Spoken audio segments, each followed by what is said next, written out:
Welcome to IRG's Health Talk. I'm Tom Hutler along with Shannon O'Kelly, physical therapist and president of IRG Physical and Hand Therapy. And our guests, Kara Fortney from the American Cancer Society, senior manager for Relay for Life, and Dorie Ross, cancer survivor. Ladies, welcome. How you doing today? We're great. Good. Yeah. How are you? I'm doing great. I'm excited to have you both tell us your story and, more importantly, talk about the American Cancer Society and Relay for Life. So I'm going to ask you both questions, and maybe you can tell us what your roles are in the organization and how you got involved. So, Kara, let's start with you. Sure. So, hi, my name's Kara Fortney, and thank you for having us today. I work for the American Cancer Society. My title is Senior Manager Relay for Life. So I've actually been an employee for about 3.5 years, but I started as a volunteer back in 2006 at a Relay for Life event back in Michigan. But in my current role now, I work with all of the Relay for Life events that we have in King County, which is 23 events. So that's my role. 23 events just here in King County. Out of curiosity, how many of these events are nationwide? We've got over 5,200 events nationwide. Wow, you want to give us a little history of Relay for Life and where it, how did it originate, who started it, and what's the ultimate goal? Absolutely. So this event, it actually started right in our backyard over in Tacoma, Washington. There was an oncology doctor by the name of Dr. Gordy Klatt, and he wanted to find a different way to support his patients. So basically he decided to take to the track and do this little thing where, he had patients and family and friends sponsor him for the laps that he ran. So he ran for 24 hours and ended up running, I think, about 83 miles and raising $27,000, all for the American Cancer Society. So that started back in 1985.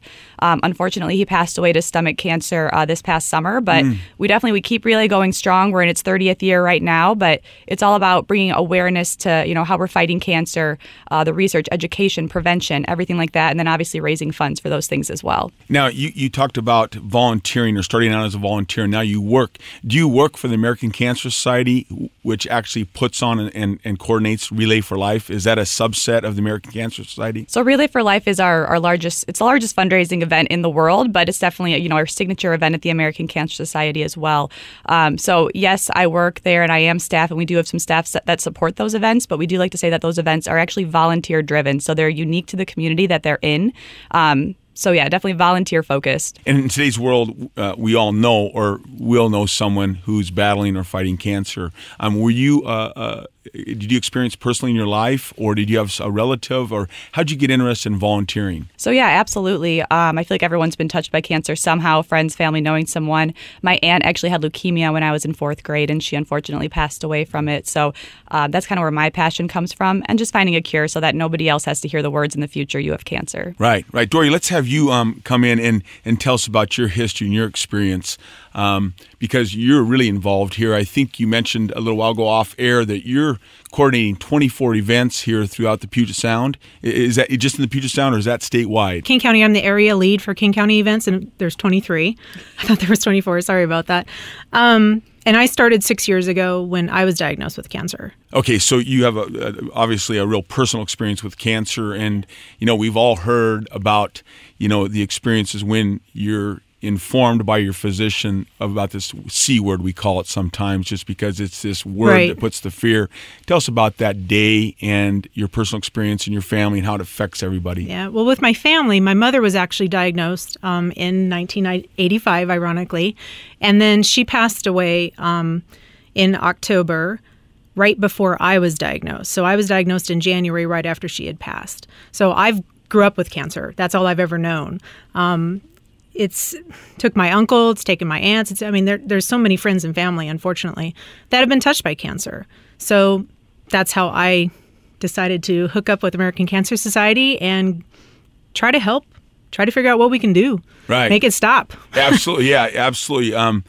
So you were basically had this personal experience with this diagnosis, and then did you reach out to the American Cancer Society and become engaged with them as a support group? I did. When I was diagnosed, I was my treatment was at Overlake Hospital in Bellevue, and they had what's called a patient navigator, and it's someone that works for American Cancer Society that comes to you and says, hey, do you need help with anything, whether it's financial, or for me, it was, I was fine financially, but I needed help with, they have a thing called Look Good, Feel Better, and it helps you because you lose all your hair, you lose your eyebrows, you lose everything, and it goes through and teaches you how to redo makeup. I didn't wear a lot of makeup, so I didn't know I didn't even think about the fact that I could actually create eyebrows again and, try to feel normal. Just try to give you your day-to-day life. Yeah, that's so important to a patient. I mean, particularly a cancer patient, because as a physical therapist, one of the things as a healthcare provider, basically, we learn early on in our profession is when you lose your health as a human being,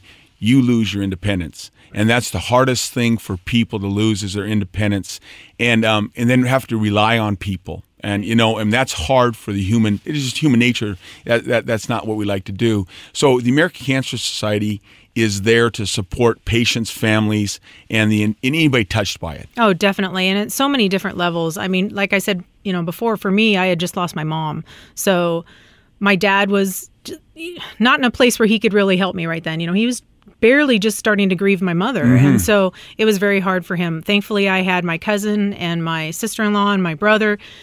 But you still need help. We had to navigate it on a different side than we had with my mother. So American Cancer Society was there for me all the way. I mean, with events, with just communication, just talking. I mean, Kelly would come in and she looked on my schedule and find out when I was doing treatment and just come in and say, "Hey, how you doing? Do you need anything? We have this going on. We have that going on." And she was the one that introduced me to Relay for Life. Kara, I mean, excellent organization, and your role as senior manager at the American Cancer Society. Yes. When you look at the media and what's going on in research today, it's fantastic, and I'm sure it can be overwhelming for a patient. I mean, there's so many protocols, particularly, let's just look at breast cancer. I mean, you have genome studies, you have chemotherapy, you have radiation, you have mastectomies. How do patients know they're getting the best treatment? You know what I'm saying? Because even in today's world, the media, you see it on TV, cancer centers that are going to provide you care. How does a patient know what's best for them? Definitely. I know that it's a tough and difficult road to navigate, like you said, with all the different treatments out there, different paths, and all the different hospitals and everything that we have, cancer centers. But Dorie kind of pointed out a good point. We've got a program at the American Cancer Society called Patient Navigation. So we've got a couple just in King County, but basically they're like a social worker and a doctor, but they work with you to find the best treatment for you and to navigate the whole system, because it can be confusing and overwhelming, especially when you hear the words "you have cancer." I mean, I'm sure you're not going to hear much after that. So, we have a patient navigation program, so they help you navigate that system. Some of our other patient programs and services that we have actually right now, we have Road to Recovery. So if you can't find a ride to and from your treatment, we have volunteers who will drive you to and from your treatment. We have Look Good, Feel Better, like Dorie mentioned there, where they help you, draw the eyebrows on, how to apply the wigs. We also have Reach to Recovery, which is a program specifically for breast cancer survivors. So they connect you with other breast cancer survivors to kind of, again, navigate the system, be there as that support piece. We also have free lodging, too, for individuals as well. So in the Seattle area, we have a bunch of hotel partners who donated or have given us discounted costs. So patients, if they have to travel outside of where they live for treatment, they have free places to stay. There's been a lot done. And the word research is really important, particularly in fighting all cancers. I mean, because we mentioned earlier, we're sitting right here talking to three people on a conversation, and three of us have been affected by cancer because my mother passed away from brain cancer. So tell us about fundraising, and let's go back to this Relay for Life and these 23 events in King County. How does it work? How does it raise money? And who gets involved? Sure. So in King County last year, we brought in about $1.8 million. So that's for the American Cancer Society as a whole. Awesome. So that's pretty great, all through our Relay for Life events. So again, the money, a big chunk of it is going to research, absolutely. So that is going across the country. But then actually in the Seattle area, we have about $7 million right now in active grants over at Fred Hutch at UW. So really a lot of great things going on there. But it all goes back to the volunteers in each community, because they're the ones that are putting these events on, planning these events, getting their community on board. So bringing in those funds, then the American Cancer Society, again, we bring it to research, and then we also have cancer prevention and education, and then again with our patient programs and services. So that's a little bit about where the money goes. And the Relay for Life events are volunteer driven. Dorie, tell us about if you were interested or wanted to volunteer, because you have the 23 events coming up and they're starting soon, or do they go on year long, mostly summer? Tell us about time frame and how to get involved. Yeah, definitely summer in Seattle. Walking around in the rain probably wouldn't be a great idea. Absolutely. So for us, it's May through July actually is the events that we have here. But our quote-unquote relay season starts September 1st and then goes to August 31st the next calendar year. But yeah, you can literally just go to relayforlife.org and find a team. Find somewhere that's local to you that you're comfortable with. It doesn't have to just be in King County. It can be statewide. It can be wherever you are.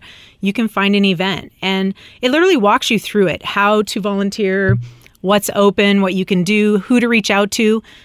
And anybody, including myself, can definitely place someone if they want to do more than, just be on a team. They can come out and there's so many different positions available. It's a lot of fun. You end up growing. It's like a family. We call each other the Relay family. So everybody gets to know everybody and everybody gets to see each other every year. And we see each other at different events. And it's, it's a lot of fun. And for obviously a great cause. Perfect. Kara, thank you for your work you do with American Cancer Society. And Dorie, congratulations, 6 years of survival. That's awesome. And keep it up, because I know the cancer is going to, I'm almost positive we're going to see cancer survival rates increase, and probably the word cancer will diminish, hopefully over the next 10, 15, 20 years. Good work, ladies. Thank you so much. If you would like more information on this topic, as well as how to contact the local American Cancer Society, go to relayforlife.org or irgpt.com and click on the Health Experts tab.